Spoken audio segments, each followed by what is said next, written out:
Good playing, Hayden. Thank you. So a little birdie in my ear told me you had a 61 in a college event in Hawaii, and that was a key round for you in terms of self-belief and thinking that you could play on the PGA Tour. Yeah, I mean, I remember that day. I hadn't really shot. I think I shot 64 in a round somewhere, but that was my lowest ever. And to see a round like that and have a chance for 59 and just have a day where everything went in, it woke me up a little bit to where I realized, this is something I could do for a living. Not that one round should, make or break it, but it was that defining moment where I was studying pretty hard, and I studied a little less hard after that because I knew that I knew that golf was something that I was going to pursue. What island was that? How far away was that? I think it was on Kauai. I think that's the smaller. Oh, I could be wrong, but I think that's the smaller island. And just I can't remember exactly the course. There's not many over there, but it's a college event. I know it's in the fall. I remember it was like late October, our last event of the fall, and I think I shot 21, 22 under par for 3 days, and so that was the lowest I've ever shot in my life, and it was one of my 4 wins in college. So that changed a lot of things for me. Warrior Princeville Mackay Invitational. That would be it. That's exactly it. So that was you actually legit had a chance for 59 and somewhat. I think I might have made a bogey in there somewhere. I know I eagled the last hole, so maybe I didn't have a chance for 59, but throughout the round it definitely felt that way. But it was one of those days, kind of felt similar to today, where it looked like I had a look on every hole.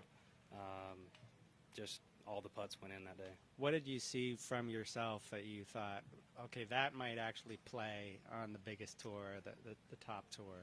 Just kind of that willingness to not stop. I think once you get hot, you kind of keep going. And in the past, I'd seen where I'd shoot 4, 5, 6 under par on a front 9. I'd shoot 4, 5, 6 under total. And it's one of those days where today I had slow start. Yesterday I had a slow start and made something out of it.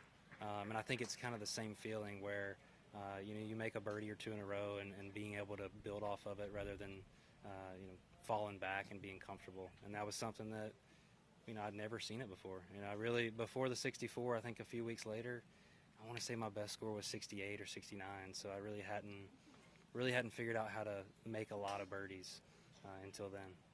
What did you figure out to make a lot of birdies? I think I just got stronger. I started hitting it longer, having more wedges, getting to par 5s and 2, having better looks for birdie. I felt like for the longest time, even out here, I've had a stretch where I don't really hit it close to the hole, but I hit a lot of greens. If you hit it to 25, 30 feet all day, you're just not going to make that many putts. So I just figured out how to hit it a little bit longer, got in the gym a little bit more, and gave myself more opportunities. Is your wrist okay there? I'm going to assume there's something it's not okay. I injured it in college my freshman year, and I've been healthy since. I just can't. It's one of those things where I can't play without the tape on there, and I probably never will. So it's more almost like a reassurance. Right. Especially, the ground is pretty firm out here, so it does help. It does help knowing there's a little extra cushion there. Somebody once said, I think it was David Duval, you stick a club in the ground repeatedly, you're probably going to hurt yourself eventually because it's kind of hard. Yeah, my feet are hurting from walking around, so I think it's probably time to sit on the beach and hang out. What was this? You were telling Todd something. Yeah, just no, just a small adjustment with my grip, with my putter. The index finger, I just extended it down the shaft. Something that I've done in the past just to feel more comfortable putting.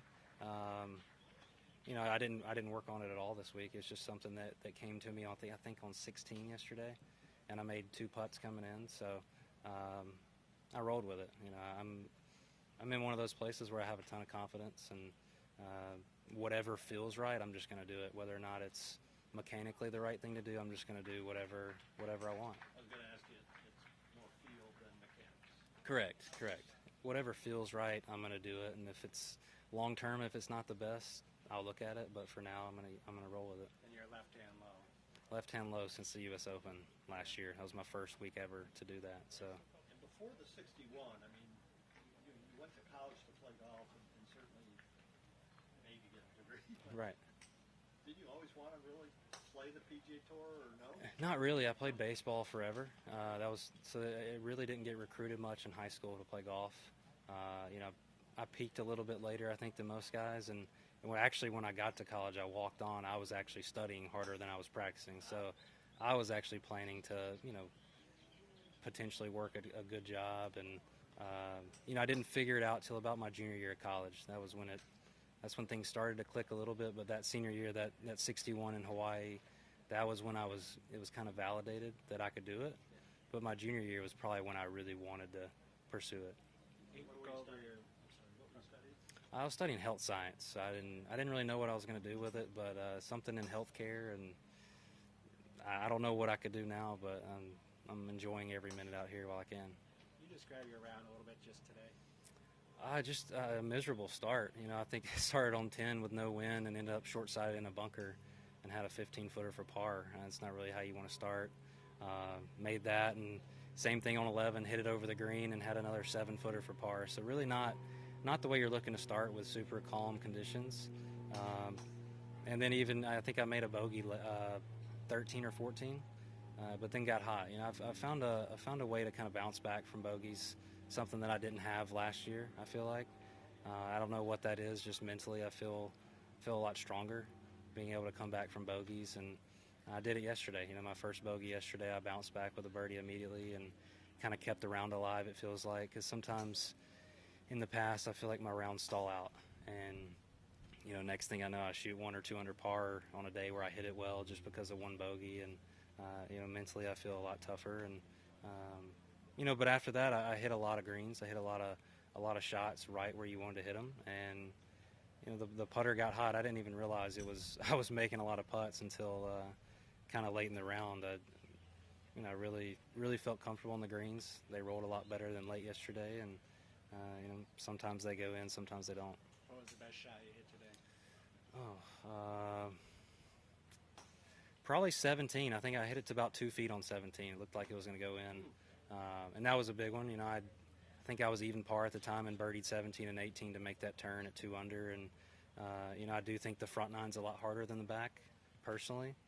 I remember last year, I feel like I played the front nine close to even par and got all my birdies on the back. And, you know, it was nice to kind of build that momentum and take it to the front, and ended up having a good front nine. What was the 12 and 17? I think it was a 7-iron. I think it was around 190.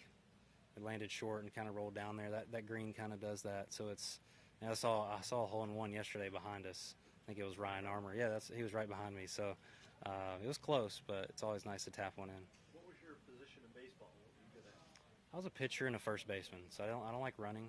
That's kind of why it's why I play golf as well. But I got to pitch on Friday nights and then play first base the rest of the weekend, and I did that up until high school, and then decided golf was going to be more of my long-term. What was the moment that made that decision? They kind of made me choose. The high school made me choose between one of the two. You know, they're both in the spring, so they decided, you know, you make the choice, and I didn't think I was going to make it in baseball being as small as I was, and I think I made a good choice.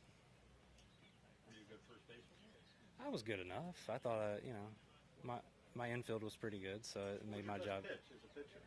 I had a pretty good changeup. It was nice. Yeah, it was. I mean, I remember I was, you know, 11 and 12 years old, but you know, you throw about every pitch out there nowadays. So I thought I was the Friday night starter, so I feel like I was a decent pitcher, and a lot of my buddies wanted me to play baseball in high school, but I couldn't do it. I hope you stopped talking to him. Yeah. No, I love baseball. You know, it's still a passion of mine. Spring training's in Florida where we live, and you know, if I'm off those weeks, I'm going to go watch some games, and I still enjoy trying to throw as much as I can. Where'd you grow up? Grew up in Tupelo, Mississippi, North Mississippi. I actually don't have a sports team or a MLB team. I mean, I had the St. Louis Cardinals close by in college, and their spring training's actually, you know, half a mile from where I live now. So I guess I'm a Cardinals guy. Glad we got that out of you. Who do you have this week? Is it just you, or? Me and my wife are here, so we're enjoying the marriage that we're staying here by the beach, and I think we're gonna go hang out on the beach the rest of the afternoon. All right, Hayden, thank you. I had one more, if you don't mind. Yeah. Can you talk to Grant, who's a Yeah. Corn Ferry rookie, if you will. Mhm. And I forgot about this was the year that they Right. to start the year, etc. What does it do when you played? And did you finish last year, like right outside the top 100? Yeah, I think there was like two lists, but it was somewhere around 100. And Do they do the same for you as well? Like the no, I don't think so. I think that was just for the guys that made it out, which I think's huge. I think. What would you have done differently, or would things have been differently for you when you started had you had that? I don't think so. I'm pretty simple when I travel. I travel. We kind of travel. I travel alone probably half the weeks, and then my wife comes with me the other half, and she's at home with the dog that we love so much. And I'm pretty simple on the road. I don't think I really would have done much different. I think it's a great thing that they have now, but it definitely would have helped with weeks like this. Where if you want to stay by the course, it is pretty expensive to stay there. And right, yeah, and just thinking about the tournaments to come. LA and Phoenix, and there's a lot more expenses out here than people think. So I think it's nice to see that those guys can maybe travel comfortably and really enjoy the whole process. Because if you one less thing to worry about. And luckily I played well enough on Korn Ferry to feel comfortable. And looking back on it, I wouldn't change a thing the way we did it. But I hope those guys can enjoy it, because it's a really great thing for them. Did you have an equipment deal when you came out here? Yeah, I've been with Titleist for pretty much since I turned pro. So I've loved it. Glove and clubs, or pretty much everything.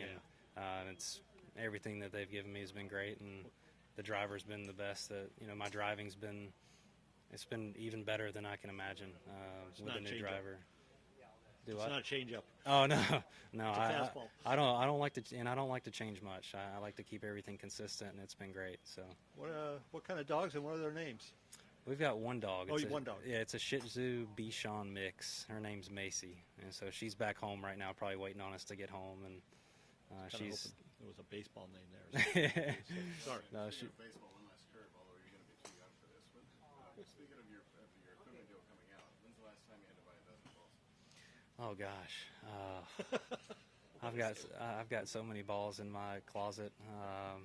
It's been a while, man. We get a lot of great things out here. When you play well, people take care of you. And college, they do a great job. Being in the SEC was awesome at Missouri. I think we had a Titleist deal as well with balls, and it's definitely. Yeah, it's definitely back to. I remember in high school, I used to order like custom balls with my name on the side, which was.